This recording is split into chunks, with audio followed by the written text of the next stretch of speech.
ଜୟ ଜଗନ୍ନାଥ ପିଲାମାନେ, ରାନୀ ପ୍ରିୟଙ୍କା ୟୁଟ୍ୟୁବ୍ ଚ୍ୟାନେଲକୁ ଆପଣମାନଙ୍କୁ ସମସ୍ତଙ୍କୁ ସ୍ୱାଗତ। ଆଜି ଆମେ ତୃତୀୟ ଶ୍ରେଣୀ ଭାଷା ମହକ ବହିର ଯମୁନାର ଆମ୍ବ ଗଛ ବିଷୟଟିକୁ ଆଲୋଚନା କରିବା। ଖରା ଦିନ ପିଲାମାନେ, କେଉଁ ଦିନ? ଖରା ଦିନ। ଅଜା ଘରକୁ ଆସିଥିଲେ। କାହାର ଅଜା? ଯମୁନାର ଅଜା। ସାଥିରେ ପାଚିଲା ଆମ୍ବ ଆଣିଥିଲେ। ଯମୁନା ଆମ୍ବ ଖାଇଲା। ଖରାଦିନେ ବେଶୀ ଆମ୍ବ ହୁଏ, ନାଇଁ କି? ଅଜା ଯମୁନା ପାଇଁ ଆମ୍ବ ଆଣିଥିଲେ। ଆଉ ଆମ୍ବ ଖାଇକି ଯମୁନା କ'ଣ କହିଲା? ଦେଖ, କି ମିଠା ଆମ୍ବ! ଖୁସିରେ ଯମୁନା କହି ଉଠିଲା। ବହୁତ ମିଠା ଥିଲା ସେ ଆମ୍ବଟା।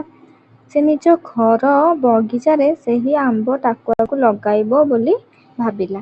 ସେ କହିଲା ଯେ ବଢ଼ିଆ ମିଠା ଲାଗୁଛି ଏ ଆମ୍ବଟା, ତା ମାନେ ମୁଁ ଏଇ ଟାକୁଆଟାକୁ ପୋତିଲେ ଆମ୍ବ ହେଲେ, ଗଛ ହେଇକି ଆମ୍ବ ହେଲେ ମୁଁ ଖାଇବି ମିଠା ମିଠା ଆମ୍ବ। ସେଇଥିପାଇଁ ସେ ତା ବାଡ଼ି ପଛପଟେ ବଗିଚାରେ ଆମ୍ବ ଟାକୁଆକୁ ପୋତିଲା। ଯମୁନା ବଗିଚାକୁ ଗଲା। ଗୋଟିଏ ଜାଗାରେ ମାଟି ଖୋଳି ଗାତ କଲା। ସେଥିରେ ଟାକୁଆକୁ ପୋତି ପାଣି ଦେଲା। ଏଣିକି ସେ ପ୍ରତିଦିନ ସକାଳୁ ଉଠି ସେହି ଜାଗାକୁ ସଫା କରେ। ସେ ଗାତ ଖୋଳିଲା, ଯେମିତି ପୋତିବା କଥା ସେମିତି ପୋତିଲା, ତାପରେ ପାଣି ଦେଲା, କଲା, ସବୁ କଲା। ତାପରେ ଦେଖ, ପାଣି ଦେଲା। କିଛି ଦିନ ବିତିଗଲା। ଯମୁନା ଦେଖିଲା ସେଠାରେ କୌଣସି ଗଛ ଉଠି ନାହିଁ। କେତେ ଦିନ ପରେ ଦେଖିଲା ଯେ ସେଠି କିଛି ଗଛ ଉଠୁନି। ସେ ମନ ଦୁଃଖରେ ଆଉ ପାଣି ଦେଲା ନାହିଁ। ମୁଁ ଆଉ ପାଣି ଦେବିନି, କିଛି ବି ଗଛ ଉଠୁନି, ମୁଁ କାହିଁ ପାଣି ଦେବି। ଦିନକର କଥା, ଯମୁନା ବଗିଚାରେ ବୁଲୁଥାଏ। ହଠାତ୍ ତା ନଜରରେ ପଡ଼ିଲା ଯେ ଟାକୁଆରୁ ଦୁଇଟି ପତର ମେଲିଛି।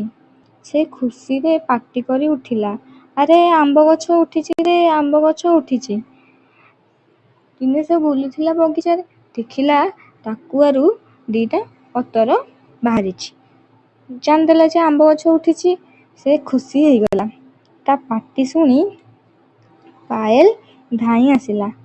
ଚାରା ଆମ୍ବ ଗଛକୁ ଦେଖି ସେ ବି ଖୁସି ହେଇଗଲା। ତା ଭଉଣୀ ବି ଧାଇଁକି ଆସିଲା। ଆଉ ଦେଖିଲା ଯେମିତି ଆମ୍ବ ଗଛ ଉଠିଛି, ସେ ବି ଖୁସି ହେଇଗଲା। ଦୁଇ ଜଣ ଯାକ ହାତ ଧରାଧରି ହୋଇ ଘେରାଏ ନାଚିଗଲେ। କି ଖୁସି! ଖୁସିରେ ନାଚିଲେ। ଆଉ ସେତିକି ବେଳକୁ ବାପା ସେଠାରେ ଆସି ପହଞ୍ଚିଗଲେ। ତାଙ୍କ ବାପା ଆସିକି ପହଞ୍ଚିଲେ ସେଠି। ଯମୁନା ଖୁସିରେ ବାପାଙ୍କ ହାତ ଧରି କହିଲା, ବାପା, ମୁଁ ଆମ୍ବ ଟାକୁଆ ପୋତିଥିଲି, ଦେଖ ସେଥିରୁ କେମିତି ଛୋଟ ଗଛ ବାହାରିଛି। ବାପାଙ୍କୁ ସେ କଥା କହୁଛି। କିଏ କହୁଛି? ଯମୁନା କହୁଛି। ପାଏଲ କହିଲା, ବାପା ଜାଣିଛ, ଏ ହେଉଛି ଅଜାଙ୍କ ଘରୁ ଆସିଥିବା ସେଇ ମିଠା ଆମ୍ବର ଟାକୁଆ। ତାର ପାଏଲ ବି ତା ବାପାକୁ କହୁଛି। ସାଙ୍ଗେ ସାଙ୍ଗେ ଯମୁନା ପଚାରିଲା, ବାପା, ଆର ବର୍ଷକୁ କ'ଣ ଏଇ ଗଛ ବଡ଼ ହୋଇଯାଇଥିବ? ସେ ତା ବାପାକୁ ପଚାରୁଛି, ଏଇ ଗଛଟା କ'ଣ ଆର ବର୍ଷକୁ ବଡ଼ ହୋଇଯାଇଥିବ? ସେଥିରେ କ'ଣ ମିଠା ମିଠା ଫଳ ଫଳିଥିବ? ଏତେ ଶୀଘ୍ର କେମିତି ଗଛ ହେଇଯିବ? ତ ବାପା କ'ଣ କହୁଛନ୍ତି ଶୁଣ। ବାପା ଟିକିଏ ହସିଦେଲେ।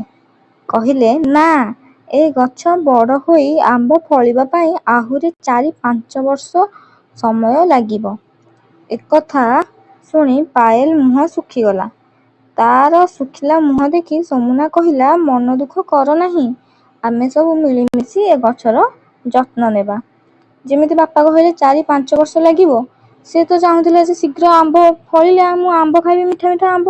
ସେଥିପାଇଁ ପାଏଲର ମୁହଁଟା ଟିକେ ଶୁଖିଗଲା। ଆଉ କିନ୍ତୁ ଯମୁନା କହିଲା, ମନ ଦୁଃଖ କରେନି, ଆମେ ଯତ୍ନ ନେବା। ଦେଖିବୁ ଦିନେ ନା ଦିନେ ଏହି ଗଛ ବଡ଼ ହେବ, ଆଉ ଆମେ ନିଶ୍ଚୟ ଏହାର ମିଠା ଓ ପାଚିଲା ଫଳକୁ ଖାଇବା। କହିଲା, ଦେଖିବୁନୁ କି, ନିଶ୍ଚୟ ଏ ଗଛ ଦିନେ ନା ଦିନେ ବଡ଼ ହେଇକି ଆମେ ତା ମିଠା ମିଠା ପାଚିଲା ଫଳ ଖାଇବା। ଆଉ ସମସ୍ତେ ପ୍ରତିଜ୍ଞା କରି କହିଲେ, ଚାଲ ଆମେ ମିଳିମିଶି ଗଛର ଯତ୍ନ ନେବା। ସମସ୍ତେ ଏକାଠି ହେଇକି ପ୍ରତିଜ୍ଞା କଲେ ଯେ ଆମେ ଏଇ ଗଛଟିର ଯତ୍ନ ନେବା। ବଡ଼ ହେଲେ ମିଠା ଫଳ ଫଳିବ ଏବଂ ଆମେ ମିଠା ମିଠା ଆମ୍ବ ଖାଇବା। ବୁଝିପାରିଲ ପିଲାମାନେ? ଚାଲ ଏବେ ଆମେ ପ୍ରଶ୍ନ ଉତ୍ତର କରିବା। ପ୍ରଶ୍ନ ଉତ୍ତର କ'ଣ ଦେଇଛି? ଆସ କଥା ହେବା। ଏକ ନମ୍ବର, ତୁମେ ଜାଣିଥିବା ଫଳ ଗୁଡ଼ିକର ନାମ କୁହ। ସେହି ଫଳଗୁଡ଼ିକ ମଧ୍ୟରୁ ତୁମକୁ କେଉଁ ଫଳଟି ଭଲ ଲାଗେ ଓ କାହିଁକି? ଉତ୍ତର, ଆମ୍ବ, ପିଜୁଳି, ସେଓ, ଅଙ୍ଗୁର, କଦଳୀ। ମୋତେ ଅଙ୍ଗୁର କୋଳି ଖାଇବାକୁ ଭଲ ଲାଗେ କାରଣ ଏହା ସ୍ୱାଦଯୁକ୍ତ ଓ ଦେହ ପାଇଁ ହିତକର। 2 ନମ୍ବର, ତୁମ ବିଦ୍ୟାଳୟରେ କେଉଁ ସବୁ ଗଛ ଲଗାଯାଇଛି? ଆମ ବିଦ୍ୟାଳୟରେ ଗୋଲାପ, ଟଗର, ମନ୍ଦାର, ଗେଣ୍ଡୁ, ଚମ୍ପା, କନିଅର, ମଲ୍ଲୀ, ରଜନୀଗନ୍ଧା ଆଦି ଫୁଲ ଗଛ ଏବଂ ପିଜୁଳି, ଆମ୍ବ, ପଣସ, କଦଳୀ, କରମଙ୍ଗା ଆଦି ଫଳ ଗଛ ଲଗାଯାଇଛି। 3 ନମ୍ବର, ତଳେ ଥିବା ଚିତ୍ରରେ କିଛି ଆମ୍ବ ତଳେ ପଡ଼ିଛି। କହିଲ ଦେଖି, ଆମ୍ବ କାହିଁକି ଗଛରୁ ତଳକୁ ଖସି ପଡ଼ିଥିବ? ଉତ୍ତର, ଆମ୍ବ ପାକଳ ହୋଇ ପାଚିଗଲା ପରେ ଓଜନିଆ ହୋଇଯାଏ ଓ ତାର ଡେମ୍ଫ ଦୁର୍ବଳ ହୋଇଯାଏ। ତେଣୁ ଟିକିଏ ପବନ ହେଲେ ଆମ୍ବ ଡେମ୍ଫରୁ ଛିଣ୍ଡି ତଳକୁ ଖସି ପଡ଼େ। 4 ନମ୍ବର, ତଳେ ଥିବା ଚିତ୍ରରେ କିଏ କ'ଣ କରୁଛନ୍ତି? ଚିତ୍ରରେ ସୋମୁନା ଓ ପାୟଲ ଆମ୍ବ ଖାଇ ଖୁସି ହେଉଛନ୍ତି। 5 ନମ୍ବର, ତଳ ଚିତ୍ର ଦେଖି କୁହ, ଆମ୍ବ ଗୁଡ଼ିକୁ ନେଇ ପିଲାମାନେ କ'ଣ କରିବେ? ପିଲାମାନେ ଆମ୍ବ ଗୁଡ଼ିକୁ ଘରକୁ ନେଇ କାଟି ଖାଇବେ କିମ୍ବା ଆମ୍ବ ଜୁସ୍ କରି ପିଇବେ।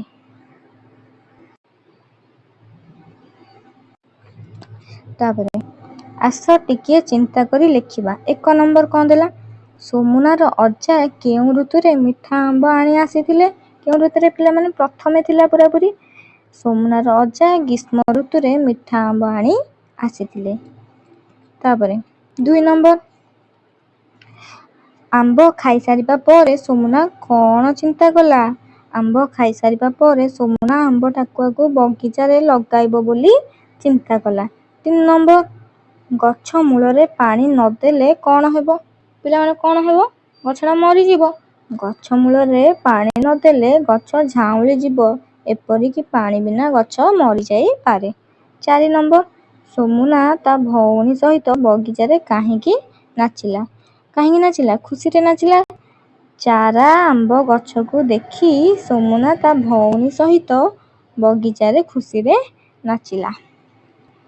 ତାପରେ 5 ନମ୍ବର, ବାପା ଆମ୍ବ ଗଛ ବିଷୟରେ ସୋମୁନାକୁ କ'ଣ କହିଲେ?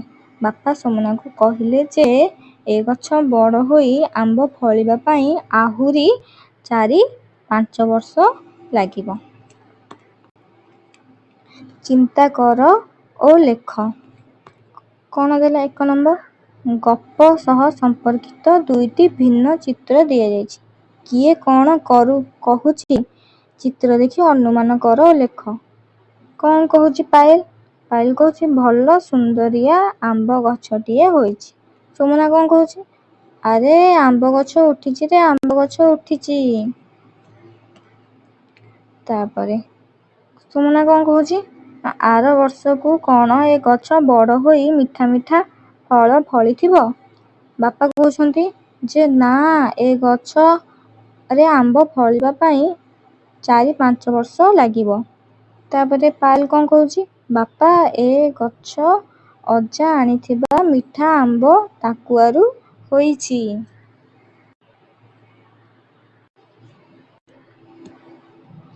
ତାପରେ ଆସ ଗଛ ଲଗାଇବା।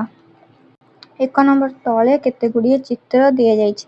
ସେଥିମଧ୍ୟରୁ ଯେଉଁଗୁଡ଼ିକ ଗଛ ଲଗାଇବା କାମରେ ବ୍ୟବହାର ହୋଇପାରିବ ତା ଚାରିପଟେ ଗୋଲ ବୁଲାଅ। କେଉଁଗୁଡ଼ିକ ଗଛ ଲଗାଇବାରେ କାମରେ ଆସିବ ପିଲାମାନେ? ଏସବୁ ମଞ୍ଜି ଆସିବ ନା ନାହିଁ? ମଞ୍ଜି। ତାପରେ ମାଠିଆ, ତାପରେ ପାଣି ପକେଇବା ପାଇଁ ଏଇଟା, ତାପରେ ଫାଉଡ଼ା, ଏଇଟା। ଏସବୁ ଗଛ ଲଗାଇବା କାମରେ ଆସିବ। ଆଉ କ'ଣ ବହି ଆସିବ କି? ବହି ଆସିବନି। ଛୁଞ୍ଚି ଏସବୁ ଆସିବନି। 2 ନମ୍ବର, ଆମ୍ବ ଟାକୁଆରୁ ଗଛ କିପରି ହୁଏ ତାହା ତଳେ ଲେଖାଯାଇଛି। ତାର କ୍ରମକୁ ସଜାଇ ଆଉଥରେ ଲେଖ। ତଳେ ଲେଖାଯାଇଛି କେମିତି କେମିତି ହୁଏ, କିନ୍ତୁ ସଜେଇକି ଲେଖିନି। ଫାଷ୍ଟ ଦେଇଛି କରେ ମାଟିରେ ପାଣି ଢାଳିବା। ଫାଷ୍ଟ କି ମାଟିରେ ପାଣି ଢାଳିଦେବା କି? ଗଛ ଲଗେଇବା ପାଇଁ ଫାଷ୍ଟ ମାଟିରେ ପାଣି ଢାଳିବା? ନାଇଁ ନା। ଆମେ ସଜେଇକି ଲେଖିବା। ପ୍ରଥମେ କ'ଣ କରିବା ନା ଆମ୍ବ ଟାକୁଆ ଲଗାଇବା ପାଇଁ ଇଚ୍ଛା କରିବା, ତାପରେ ଆମ୍ବ ଟାକୁଆ ଲଗାଇବା ପାଇଁ ଠିକ୍ ସ୍ଥାନ ବାଛିବା। କୋଦାଳରେ ମାଟି ଖୋଳି ଗାତ କରିବା, ଗାତରେ ଖତ ଦେବା, ଗାତରେ ଟାକୁଆ ପକାଇବା, ଗାତକୁ ମାଟି ଦେଇ ବନ୍ଦ କରିବା, ବାଲ୍ଟିରେ ପାଣି ଦେବା, ମାଟିରେ ପାଣି ଢାଳିବା। 3 ନମ୍ବର, ପାଏଲ ଓ ଯମୁନା ଅଜାଙ୍କ ଘର ବଗିଚାରେ ବୁଲୁଥିଲେ। ସେମାନେ କେତେକ ଗଛ ଦେଖିଲେ। ସେହି ଗଛଗୁଡ଼ିକର ଚିତ୍ର ଦିଆଯାଇଛି। ଚିତ୍ର ତଳେ ଗଛର ନାମ ଲେଖ। କେତେ ସାରା ଗଛର ଚିତ୍ର ଦିଆଯାଇଛି, ତା ତଳେ ଆମେ ସେ ଗଛକୁ ଚିହ୍ନିକି ନାଁ ଲେଖିବା। ଏଇଟା କୋଉ ଗଛ ପିଲାମାନେ? ଏଇଟା ଆମ୍ବ ଗଛ, ଆମ୍ବ ଫଳିଛି। ଏଇଟା କେଉଁ ଗଛ? ତମ ବାରିପଟେ ଥିବ କଦଳୀ ଗଛ। ଏଇଟା କେଉଁ ଗଛ ପିଲାମାନେ? ପିଜୁଳି ଗଛ। ଏଇଟା କେଉଁ ଫଳ? ପଣସ ଗଛ। ଏଇଟା କେଉଁ ଫଳ ଦେଖାଯାଉଛି କଳା କଳା ହେଇକି? ଏଇଟା ଅଙ୍ଗୁର ଗଛ। ତାପରେ 4 ନମ୍ବର, ତଳ କୋଠରୀରେ ଫଳ, ପରିବା ଓ ଶସ୍ୟର ନାମ ଦିଆଯାଇଛି। ଟୋକେଇର ନାମ ଅନୁସାରେ ଜିନିଷ ଗୁଡ଼ିକ ସଜାଇ ଲେଖ। ଏ କୋଠରୀରେ କେତେ ସାରା ନାଁ ଦିଆଯାଇଛି, ଯେମିତିକି ଫଳ, ପରିବା ଆଉ ଶସ୍ୟର। ଆମେ ଏଇ ଟୋକେଇରେ ସବୁ ସଜେଇକି ଲେଖିବା। ଉତ୍ତର ଲେଖିବା। ଫଳ କ'ଣ କ'ଣ? ଫଳ ହେଉଛି ଆମ୍ବ, ପିଜୁଳି, ଲିଚୁ, ଡାଳିମ୍ବ। ଆଉ ଶସ୍ୟ କ'ଣ କ'ଣ? ଗହମ, ଧାନ, ରାଶି, ବାଜରା। ପରିବା କ'ଣ କ'ଣ? କଲରା, ଆଳୁ, ଗାଜର, ବାଇଗଣ, ଶିମ୍ବ, କଖାରୁ। ତାପରେ 5 ନମ୍ବର, ମୋ ବିଦ୍ୟାଳୟର ଗଛଲତା। ତୁମ ବିଦ୍ୟାଳୟରେ ବା ତା ଆଖପାଖରେ କେଉଁ ସବୁ ଗଛଲତା ଦେଖୁଛ, ସେଗୁଡ଼ିକର ନାମ ଲେଖ। କେଉଁ କେଉଁ ଗଛଲତା ଦେଖୁଛ ତମ ସ୍କୁଲରେ, ବିଦ୍ୟାଳୟରେ ଆଉ ତା ଆଖପାଖରେ? ଆମ୍ବ ଗଛ, ବରଗଛ, ଅଶ୍ୱତଥ ଗଛ, ପିଜୁଳି ଗଛ, ବରକୋଳି ଗଛ, କଦଳୀ ଗଛ, ଅମୃତଭଣ୍ଡା ଗଛ, ଦେବଦାରୁ ଗଛ, ପଣସ ଗଛ, ନଡ଼ିଆ ଗଛ, ତାଳ ଗଛ। ହେଲା। 6 ନମ୍ବର, ତୁମେ ଗୋଟିଏ ଗଛ ଲଗାଇଛ, ତାର ଯତ୍ନ ନେବା ପାଇଁ କ'ଣ କରିବ ଲେଖ। ମୁଁ ଲଗାଇଥିବା ଗଛ ମୂଳରେ ମନ୍ଦା କରି ପ୍ରତିଦିନ ସକାଳେ ଓ ସନ୍ଧ୍ୟାରେ ପାଣି ଦେବି। ଗଛ ମୂଳକୁ ସଫା ରଖିବି। ଘାସ କିମ୍ବା ଅନାବନା ଗଛ ଉଠିଥିଲେ ଓପାଡ଼ି ଦେବି। ଗଛ ଭଲ ବଢ଼ିବା ପାଇଁ ଆବଶ୍ୟକ ଅନୁସାରେ ଖତ ଦେବି। ଗାଈଗୋରୁ କିମ୍ବା ଛେଳି ମେଣ୍ଢା କବଳରୁ ଗଛକୁ ରକ୍ଷା କରିବା ପାଇଁ ତା ଚାରିପଟେ ବାଡ଼ ବୁଲେଇବି। ଗଛଟି ବଡ଼ ହେବା ପର୍ଯ୍ୟନ୍ତ ନିୟମିତ ଗଛର ଯତ୍ନ ନେବି। ଭାଷାର କଥା। 1 ନମ୍ବର, ଗପ ଅନୁସାରେ ଦିଆଯାଇଥିବା ଶବ୍ଦର ବିଶେଷ ଗୁଣ ବା ଅବସ୍ଥାକୁ ଲେଖ। କ ରେ କ'ଣ ଦେଲା? ଛୋଟ ଗଛ। ଠିକ୍ ସେହିପରି କ'ଣ ହେବ? ପାଚିଲା ଆମ୍ବ, ମିଠା ଫଳ, ଖରା ଦିନ, ଶୁଖିଲା ମୁହଁ। 2 ନମ୍ବର, ତୁମେ ତୁମ ବଗିଚା ବା କୁଣ୍ଡରେ କେଉଁ ଗଛ ଲଗାଇବାକୁ ପସନ୍ଦ କରିବ? ମୁଁ ନିଜ ବଗିଚା ବା କୁଣ୍ଡରେ ଗୋଲାପ ଫୁଲ ଗଛ ଲଗାଇବି, କାରଣ ଗୋଲାପ ଫୁଲ ଫୁଟିଲେ ବଗିଚାଟି ସୁନ୍ଦର ଦେଖାଯିବ। ସୁସ୍ଥ ପରିବେଶ ସୃଷ୍ଟି ହେବା ସହ ମନ ଖୁସି ରହିବ। ତମକୁ ଯେଉଁ ଗଛ ଲଗାଇବାକୁ ଇଚ୍ଛା ହେବ, ତମେ ତମ ବଗିଚାରେ ସେଇ ଗଛ ଲଗାଇବ ପିଲାମାନେ। ସେଇଟାକୁ ଏଇଠି ଲେଖିବ। 3 ନମ୍ବର, ତୁମେ ବିଭିନ୍ନ ପ୍ରକାରର ଫଳ ଖାଇଛ, ସେଥିରୁ କେଉଁଗୁଡ଼ିକ ଭିତରେ ମଞ୍ଜି ଥାଏ ଓ କେଉଁଗୁଡ଼ିକରେ ମଞ୍ଜି ନଥାଏ, ତାର ଏକ ତାଲିକା କର। ମଞ୍ଜି ଥିବା ଫଳ, ମଞ୍ଜି ନଥିବା ଫଳ। ମଞ୍ଜି ଥିବା ଫଳ କ'ଣ କ'ଣ? ଆମ୍ବ, ପଣସ, ସେଓ, ବେଦନା। ଆଉ ମଞ୍ଜି ନଥିବା ଫଳ କଦଳୀ, କରମଙ୍ଗା, ସପୁରୀ ଆଉ କେତେକ ଲେମ୍ବୁ। ଲେମ୍ବୁରେ ମଞ୍ଜି ଅଛି, କିନ୍ତୁ ବିଶେଷ ଧରଣର ଲେମ୍ବୁରେ ଗୋଟେ ଗୋଟେ ଲେମ୍ବୁରେ ମଞ୍ଜି ନାହିଁ।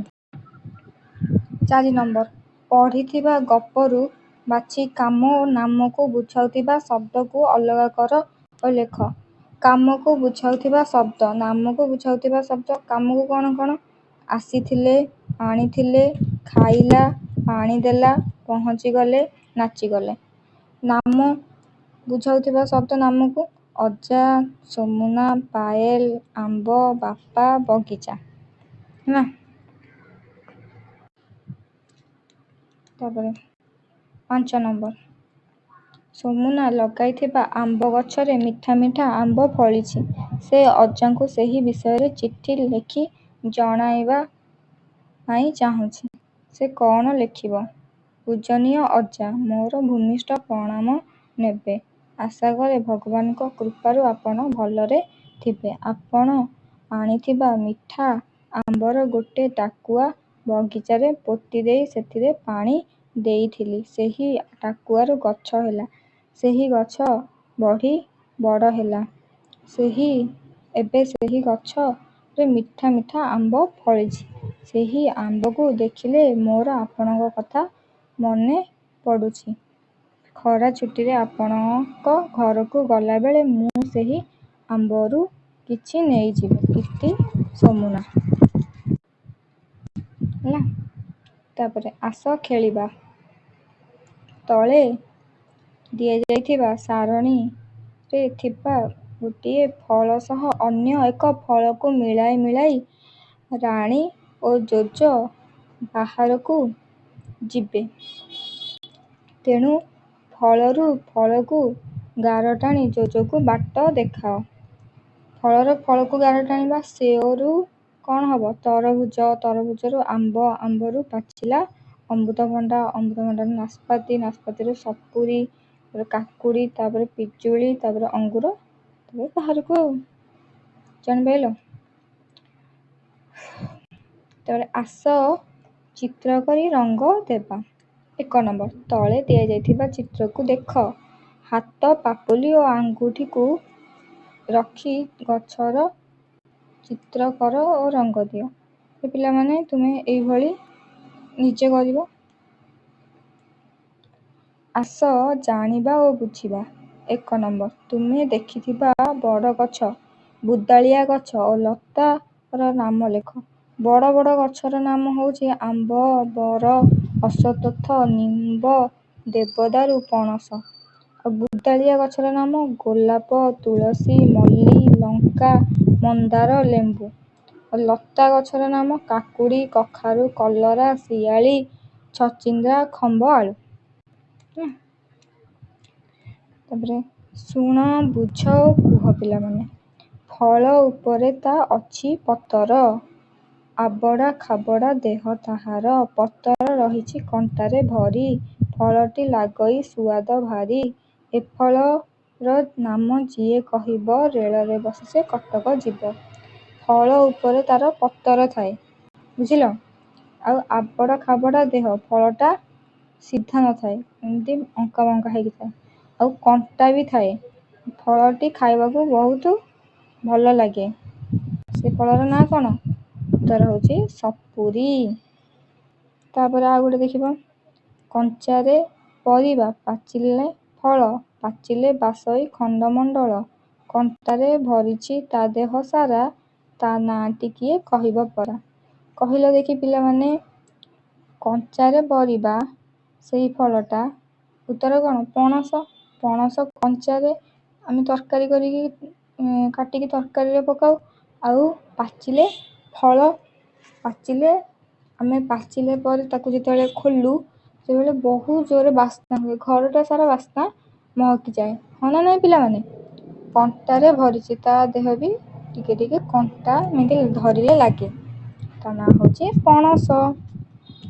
ଲଙ୍କା ନୁହେଁ ସିଏ ଅଟୋଇ ଫଳ, ଆମ୍ବ ନୁହେଁ ହେଲେ ଫୁଟେ ବଉଳ। ଉପରେ ଫଳ ତା ତଳକୁ ମଞ୍ଜି, କହିଦିଅ ତାର ନାମକୁ ଖଞ୍ଜି। ସିଏ ଲଙ୍କା ନୁହେଁ, କଞ୍ଚା ଲଙ୍କା ନୁହେଁ କି ପାଚିଲା ଲଙ୍କା ନୁହେଁ, କିନ୍ତୁ ଗୋଟେ ଫଳ ଅଟେ। ଆମ୍ବ ବି ନୁହେଁ, କିନ୍ତୁ ସେଇ ଗଛରେ ବଉଳ ଫୁଟେ। ଆଉ ତାର ତଳକୁ ରହିଛି ମଞ୍ଜି। ସେ ନାଁଟା କ'ଣ? ତା ନାଁ ହେଉଛି ଲଙ୍କା ଆମ୍ବ ହେଲା।